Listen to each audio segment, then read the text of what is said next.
श्रीमन्नारायण नारायण हरि हरि ओम। श्रीमन्नारायण नारायण हरि हरि ओम। श्रीमन्नारायण नारायण हरि हरि ओम। तब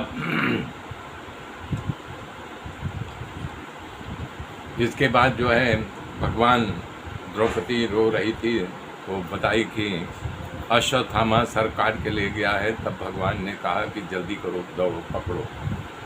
तो अर्जुन रथ लेकर दौड़े और वो जो है उसको पकड़ करके बांध करके, पहले तो भगवान ने कहा मारो इसको। तो भगवान की बात सुन करके अर्जुन सुना कर उसे बांध करके शिविर में जब लाए तो द्रौपदी देखती है तो उनको प्रणाम करती है कि बोलते हैं नहीं, इनको छोड़ दो, ये ब्राह्मण हैं। पहली बात हमारे गुरु के पुत्र हैं, गुरु के पुत्र को मारोगे। अभी गुरु जी मरे हुए हैं और हमारी माता अभी विधवा बनी है, तो वो जो है श्राप दे देगी। तो कभी भी ब्राह्मण का श्राप नहीं लेना चाहिए। रामायण में बाबा गोस्वामी तुलसीदास जी ने यही लिखा है, अरे पूजिय विप्रशील गुणहीना शूद्रन गुण गण ज्ञान प्रवीणा।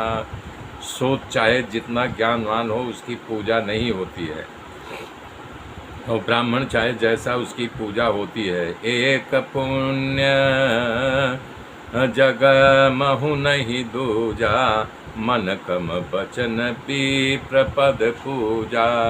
ब्राह्मणों की पूजा मन क्रम वचन से होनी चाहिए। परशुराम कह रहे हैं विप्र प्रसादाद धरणी धरोहम, विप्र प्रसादाद जगदीशरो अहम, विप्र प्रसाद करुणा करो हम, विप्र प्रसाद मम नाम रहम। ब्राह्मणों के द्वारा रखा गया मेरा नाम है और ब्राह्मणों के प्रसाद से मैं करुणा कर बना हूँ।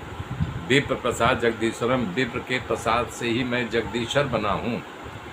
कह रहे हैं कि हर जगह ब्राह्मण का आशीर्वाद है, ये राम नाम मुझे ब्राह्मण ने ही दिया है।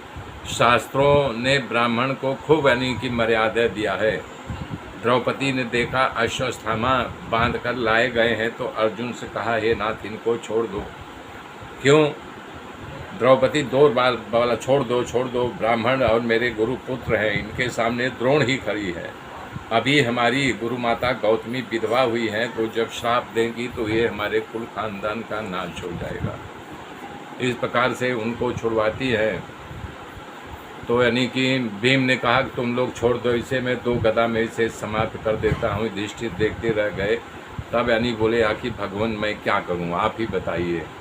तब भगवान कह रहे हैं ब्राह्मणों को सजा देने के लिए 3 है कर। बोले क्या? कि पकड़ करके उनका बाढ़ मूंद दो, उसके पास जो कुछ संपत्ति हो छीन लो और सभा में अपमानित करके उनको निकाल दो सभा से।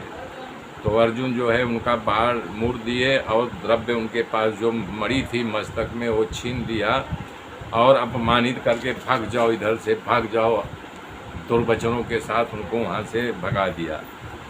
जब वहाँ से अश्वत्थामा आगे बढ़ा तो उसके मन में फिर कुविचार जो है हलोल माला कि द्रौपदी कह रही थी हमारे कुल खानदान का नाश हो जाएगा, इसका मतलब अभी कोई बचा हुआ है। तो बोला ओ हो, उत्तरा के घर में कोई बालक है इसलिए बोल रही थी समूच हमारे कुल का, जबकि इसके पुत्रों को मार डाला तो कोई नहीं बचा है। तब उसने जो है नहीं कि ब्रह्मास्त्र छोड़ दिया और जो है उत्तरा जो है पति तो था नहीं, अभिमन्यु मर गए, किसके बताए। जबकि भगवान हर एक के सामने प्रकट हुए, गर्भ से नहीं आए, लेकिन यहाँ भगवान ने एक बड़ा कौशल किया, उत्तरा के गर्भ में चले गए और उसकी रक्षा की। क्यों?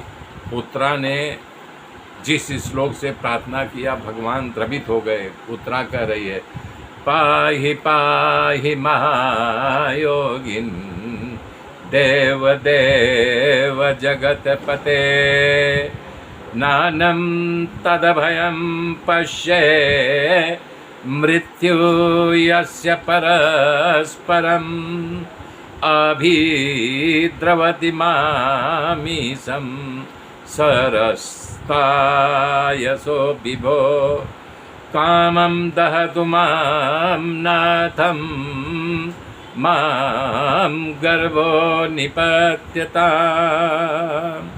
हे नाथ, मैं बार बार आपके शरण में हूँ, आई हूँ। महायोगी देवादेव जगत के स्वामी, इस संसार में आपके समान अभय करने वाला कोई नहीं है, क्योंकि यहाँ परस्पर एक दूसरे से मरने काटने की बात कर रहे हैं तो मृत्यु का कारण बन रहे हैं। हे प्रभु, इस अग्निशात से मेरी रक्षा करो जो मेरे गर्भ को जला रहा है। मेरे मित्रों, मेरे साथ बने रहिए, आगे की गाथा फिर कल सुनूंगा। जय श्री राम।